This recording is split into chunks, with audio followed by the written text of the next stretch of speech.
রাসূলুল করিম আম্মা বাদ। অনেক কিছুই আলোচনা হলো খুবই গুরুত্বপূর্ণ। প্রথম থেকে আলোচনাগুলো হচ্ছে। এখন আলোচনা যদি এইখানেই সীমাবদ্ধ থেকে যায় তাহলে আর লাভ কিছু দাঁড়াবে না। হযরতের কাছে আবেদন ওই বিষয়গুলো একত্রিত করে যারা বিজ্ঞ আলেম তাদের একটা কমিটি তৈরি করে ওগুলো কিভাবে কার্যকরী করা যায় সেটার একটা চিন্তা ভাবনা। আমরা তো মুখে বলে দিচ্ছি বাংলা হোক, ইংরেজি হোক, ভূগোল হোক, বিজ্ঞান হোক, সবই হবে, বছর সাথী থাকবে, তাতে আলেম আর হবে না, তারা অন্য কিছু হতে পারে। এখন আমরা মুহাদ্দিস চাই, আমাদের মুফাসসির চাই, এটা আমাদের মিল টার্গেট, আমাদের মুফতি চাই, আমাদের আদিব চাই। আমরা যদি অন্য শিক্ষায় জিনিসটাকে, তাদের ব্রেনটাকে খতম করে দিই, আমরা এই যে বিশাল একটা জিনিস দেখতে পাচ্ছি, আমাদেরকে কিছুই শেখায়নি আমাদের আকাবির, কিন্তু ভারত, পাকিস্তান, বাংলাদেশ, সারা পৃথিবীতে যে একটা জ্ঞানের স্রোত চলছে, আমাদেরই স্রোত, আর কারোর স্রোত নেই। দিনের স্রোত আমাদেরই স্রোত, কিন্তু অন্যান্য জিনিসগুলো আমরা ঢুকাবো কিভাবে? অবশ্যই প্রয়োজন। একজন আলেমের জন্য অনেক কিছু জানার প্রয়োজন আছে, কিন্তু আমাদের হাদিস কোরআনে তা আছেও, কিন্তু সেইটাকে সঠিকভাবে ব্যক্ত করার জন্য কিছু জিনিস জানার প্রয়োজন আছে। কিন্তু এমন ভাবে যেন ঢুকিয়ে না দিই, আমরা স্কুলে গিয়ে পরীক্ষা দিয়ে দিচ্ছি, কেউ বলছে সরকারিতে ঢুকে যাচ্ছি, তারপর মাদ্রাসাটা আমাদের থাকবে তো, আমাদের এখানে আলেমা তৈরি হবে তো পরবর্তীতে। সেটা যদি চিন্তা ভাবনা না করে আমরা নেমে পড়ি, আমরা চরমভাবে ক্ষতিগ্রস্ত হয়ে যাব। আমরা আর হাফেজ, আলেম ইত্যাদি যাবতীয় যা কিছু পাচ্ছি, আমরা এটা পাবো না। তো এটা আমরা খুবই চিন্তা করার দরকার আছে, খুবই গভীর চিন্তা, আমাদের একবার নয় 10 বার। সে আলেমরা বসে চিন্তা করবে, সমস্ত মাদ্রাসায় পাঠাবে, তারা আবার একটা মতামত দিবে, কতটা এর মাঝখানে 7 বছরে ঢোকানো যায়, কতটা তাকে অভিজ্ঞতা দেওয়া যায়, এগুলো একটু চিন্তা করার বিষয় আছে।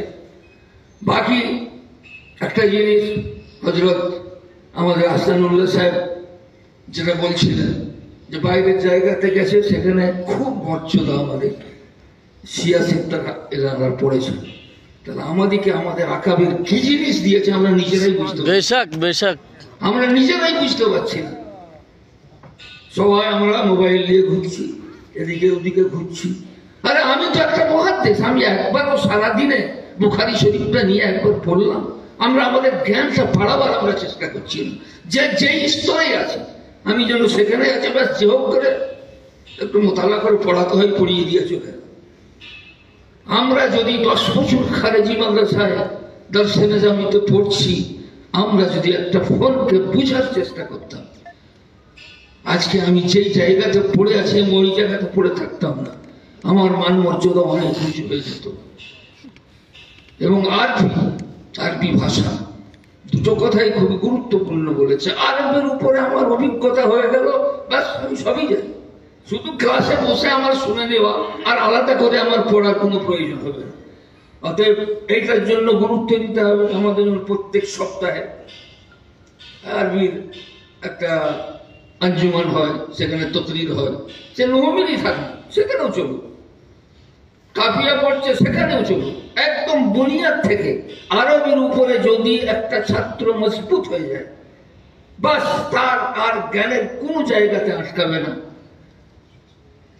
আর একটা কথা, যেটা পরীক্ষার বিষয়, এটা বলেই শেষ করবো, লম্বা তো বলার সময়ও নেই।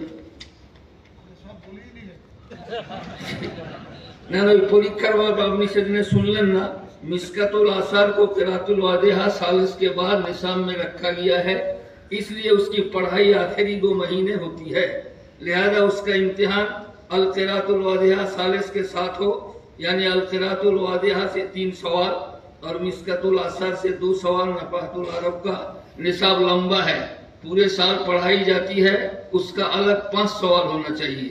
2 नंबर अरबी अव्वल के बच्चे ज्यादा मेहनत नहुमीर और शरहमात आमिल मिजान इस कुतुब पर करते हैं और करना भी चाहिए, इसलिए नहुमीर के 5 सवाल हो, शरमियत आमिल के भी 5 सवाल हो, आसान मंतिक और सीरत दोनों को मिलाकर 5 सवाल हो।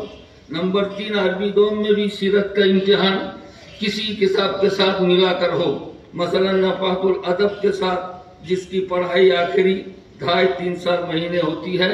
नंबर 4 नताइज इम्तिहान 8 सवाल तक जिला दफ्तर में भेज दिया जाए। वाखिर दावाना अल्हम्दुलिल्लाह रब्बिल आलमीन। मुफ्ती इब्राहिम